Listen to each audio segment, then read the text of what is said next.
Sir, আমার নাম সৈকত। হ্যাঁ বলুন সৈকত, আপনার কি সমস্যা? আমার কোনো সমস্যা নেই, কিন্তু এই সমস্যার ভয় সিদ্ধান্ত নিতে পারছি না। মানে বিয়ে করব প্ল্যানিং করছি, কিন্তু এই কিশোর বাবুর কথা শুনে ভয় পাচ্ছি। আসলে বিয়ে হচ্ছে মিষ্টির মতো, খেলে ডায়াবেটিসের ভয়, না খেলে পস্তাতে হয়। আমার মতে একবার খেয়ে দেখা উচিত। বিয়ে হলো একটা সামাজিক বন্ধন, দুটো মনের মিলন, জীবনে পরম বন্ধু পাওয়া, যে সব সময় সুখে দুঃখে পাশে থাকবে আর শেষ জীবনে একে অপরের অবলম্বন হবে। তাই বিয়ে করা অবশ্যই উচিত। তাহলে মিস্টার সৈকত, আপনি কি ভাবছেন? ভাবছি মিষ্টিটা খেয়েই দেখি। আচ্ছা মিস্টার আকাশ, আপনি মিষ্টিটা টেস্ট করেছেন? অফকোর্স, এই এক সপ্তাহ হলো।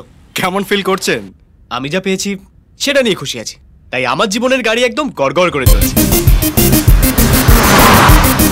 তাহলে বন্ধুরা, তোমরা বুঝলে বিবাহিত জীবনের বন্ধন মানে একে অপরকে। স্যার, আমার নাম অঞ্জলি, আমি আসলে ডিভোর্সের ব্যাপারে।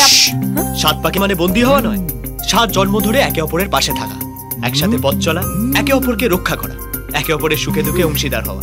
এবার শুনে নাও তোমাদের পছন্দের একটা গান।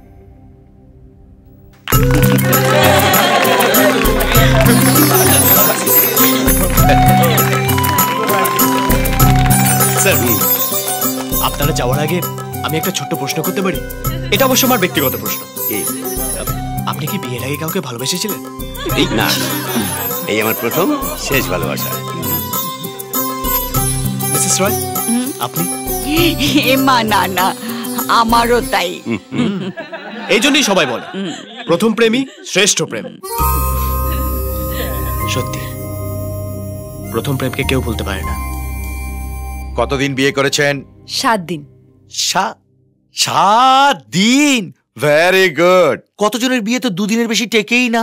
এই তো সেদিন একজন বিয়ে করে বাড়ি ফেরার পথে আমার এখানে এলো বিয়ে ভাঙার জন্য। সেদিক দিয়ে দেখতে গেলে আপনাদের বিয়ে অনেক দিন টিকেছে। কনগ্রাচুলেশন। আপনার হাজবেন্ড কোথায়? আসছে। এসে গেছি। সরি একটু লেট হয়ে গেল। ডিভোর্সের জন্য অ্যাপ্লাই করছেন কেন? একসাথে থাকতে চাই না বলে। তা বিয়েটা করতে গেলেন কেন? বাড়ি থেকে বাধ্য করেছিল বলে। কত টাকা শ্রাদ্ধ হলো বলুন তো? আপনি এভাবে কথা বলতে থাকলে কত সময় শ্রাদ্ধ হবে বলুন তো? তাহলে আপনারা সত্যি সত্যি ডিভোর্স চান? তা ডিভোর্স চাই বলেই তো এখানে এসেছি। দুজনেরই একই মত? অফকোর্স। ওকে, কিন্তু এই ব্যাপারে আমার একটা ছোট্ট অ্যাডভাইস আছে। রেডিও মির্চিতে চিরদিনই তুমি যে আমার বলে একটি অনুষ্ঠান হয়, একটি ছেলে দারুণ হোস্ট করে। আপনারা দুজনে মিলে ওর অনুষ্ঠানটা মন দিয়ে শুনুন, আর ওর সাথে আপনাদের বিবাহিত জীবনের সমস্যা নিয়ে কথা বলুন। আমার বিশ্বাস ও আপনাদের প্রবলেম সলভ করতে পারবে। স্যার, এই প্রোগ্রামটা আমি হোস্ট করি। ও স্যার, ঠিক আছেন? হতচ্ছাড়া, নিজের বিবাহিত জীবন খাদের দ্বারে পা দোলাচ্ছে, উনি অন্যদের বিবাহিত জীবনের প্রবলেম সলভ করছেন। কি করবো স্যার, পেটে ভাত জোগাড় করার জন্য কি না করতে হয়। আমি অন্যের প্রবলেম সলভ করছি, আপনি আমার প্রবলেমটা সলভ করে দিন। কিভাবে? আমাদের ডিভোর্সটা করিয়ে।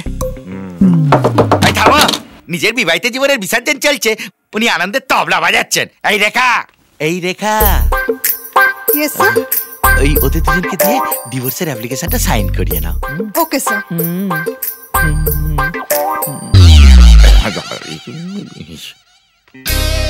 দাও গো দাও। আপনার হাজবেন্ডের নাম আর সারনেম দিয়ে সাইন করুন। সেটার দরকার নেই।